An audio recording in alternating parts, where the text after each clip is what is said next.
सिंध जी तारीख़ ते सिंधी ॿोलीअ में अञा सूधो साइंसी बुनियादनि ते को बि कमु न थियो आहे। तारीख़ जे जदीद नुक़्ते नज़र मूजिबि जंहिं नमूने सिंध जी तारीख़ लिखणु घुरिजे, इन सिलसिले में का बि अॻ भराई न थी सघी आहे। ख़ासि करे दुनिया अंदरि सिंधू माथिरी जे तहज़ीब ते जेका जदीद तहक़ीक़ थी रही आहे, उन खां हितां जे माण्हुनि खे अणॼाण रखियो वियो आहे।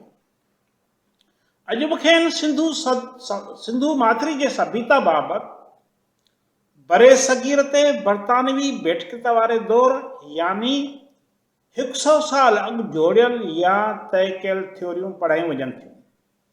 अॼु बि इहो पढ़ायो वञे थो त सिंधू माथिरी जी सभ्यता जा वारस दरावड़ नस्ल जा माण्हू हुआ।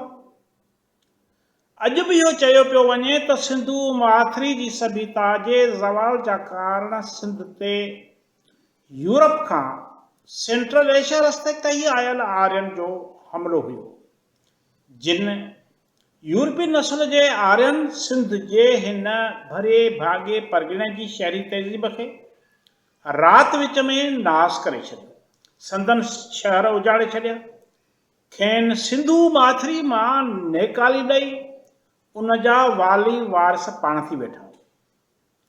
आर्यन जे हमले सबब सिंधू माथिरी जहिड़ी तरक़ी याफ़्ता तहज़ीब जा वारिस, जिन खे अॻु माहिर दरावड़ करार ॾियनि पिया, से हितां भॼी वञी हिंदुस्तान जे ॾाखिणियुनि रियासतुनि तमिलनाडु, तेलुगु, कर्नाटका ऐं ॿियनि खेत्रनि में निकिता, जॾहिं त हाणे इन दावा खे नई तहक़ीक़ बैदि माहिरनि रद्द करे छॾियो आहे।